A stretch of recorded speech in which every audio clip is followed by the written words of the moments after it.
This show is brought to you by Ridley College.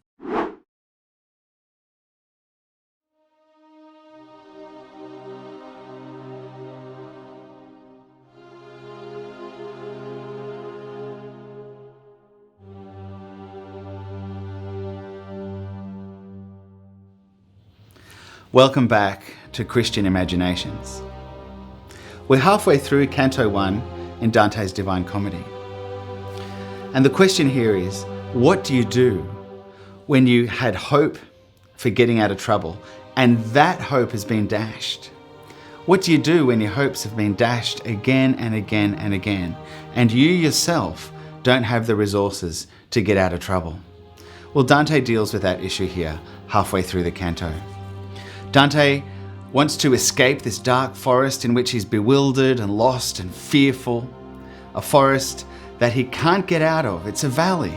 He wants to get to the city of God, where the way, the truth, and the life is. But he's been assaulted. He's been assaulted by the leopard, the temptations of sexual pleasure. He's been assaulted by the lion, the temptation of pride and to do things his way. And he's also been assaulted by the she-wolf, the great devourer who is ambition herself. And he's had to run away from these three temptations. And he's running down a hill, further and further into the darkness, into the valley. What's going to happen to Dante? While I rushed headlong to the lower slopes, before my eyes, a man offered himself, one who, for a long silence, seemed to be hoarse.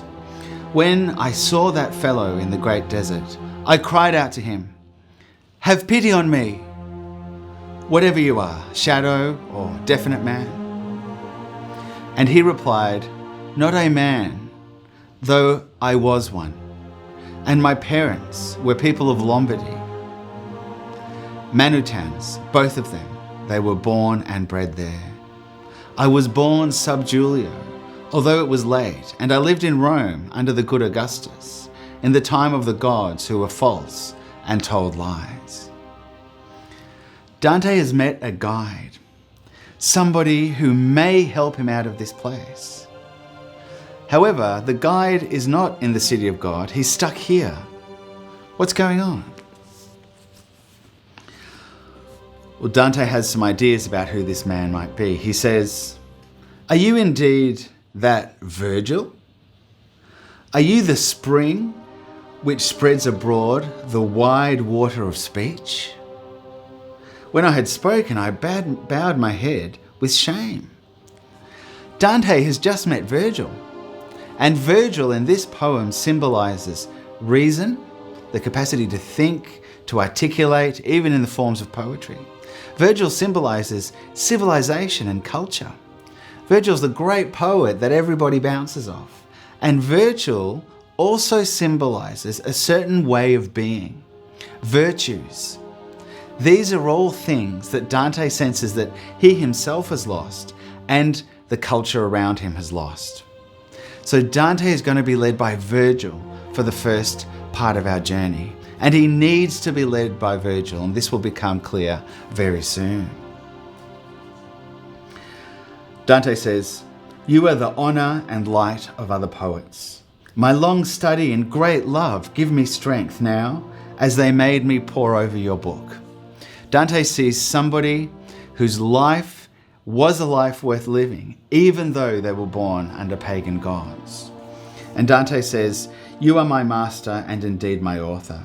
It is from you alone that I've taken the exact style for which I have been honored. Look at the animal, which made me turn back. Help me to handle her. You are famous for wisdom, for she shakes my veins and my pulse shudders." Dante sees that Virgil was not somebody who was corrupted by ambition. Though he was great, he was wise. So Dante says, "Lead me by your example. Help me follow your way."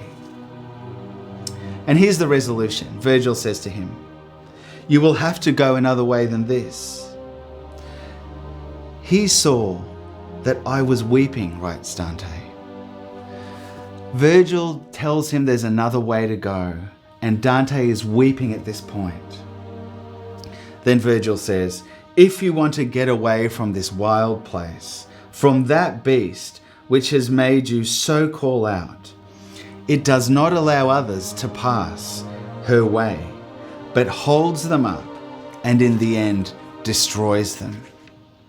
And by its nature is so wayward and perverted that she never satisfies her willful desires, but after a meal is hungrier than before. Virgil is saying to Dante, you cannot take on this sin by your own. That's why Dante needs a guide. This she-wolf will overcome you and you will be merely another meal for her. There is another way, says Virgil. The course I think would be best for you, says Virgil, is to follow me, and I will act as your guide and show you a way out of here by a place in eternity. There you will hear the shrieks of men without hope, and you will see the ancient spirits in such pain that every one of them calls out for a second death. Virgil is going to guide Dante out of the darkness of his forest, not immediately to a great place, but through a place which will function as a warning to Dante, to tell him how horrible, how damaging, how painful sin and its consequences are. It's by escaping these things, Virgil is saying, that you will find your way back to the path.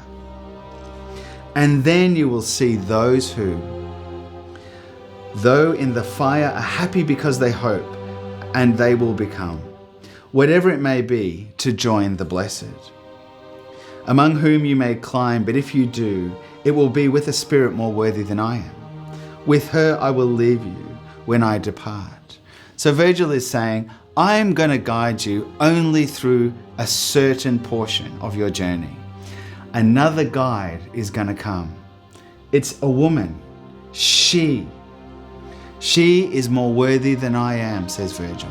So Virgil is saying, despite the fact that he is reason, civilization, and virtue, that is not a sufficient guide. He can tell you what to avoid from those three perspectives, but there is a deeper one, a one who is more worthy than him, who will be the final guide. Well, the final guide where? Because the emperor, God, who reigns up there. Oh, I see. Virgil is telling Dante that he will be a partial guide, but a better, more worthy guide, a woman, will come along to guide Dante to the city where the emperor is, where God is. And I said to him, poet, now by that God who is unknown to you, I ask your assistance. Help me to escape this evil and worse. Lead me now, as you have promised to do, so that I may come to see St. Peter's gate, that those whom you represent as being so sad. Then he moved forward, and I kept behind him. Dante has resolved to follow Virgil. Dante has decided to follow Virgil not so that he may attain wisdom in that it's reason, civilization, and virtue. No. Dante wants to go to the city where God is the emperor, to St. Peter's gate. Dante knows that Virgil is a partial guide out of this place. And that's what Dante wants the reader to do. This is where Dante's Divine Comedy impels each reader, me and you, to do and to take a decision, to make a resolution that we will follow a guide out of the deep despair in which we find ourselves. I wonder what are the beasts that are assault you. I wonder how many times you've had to run down the slope away from the trials, the temptations, and the opposition that you face.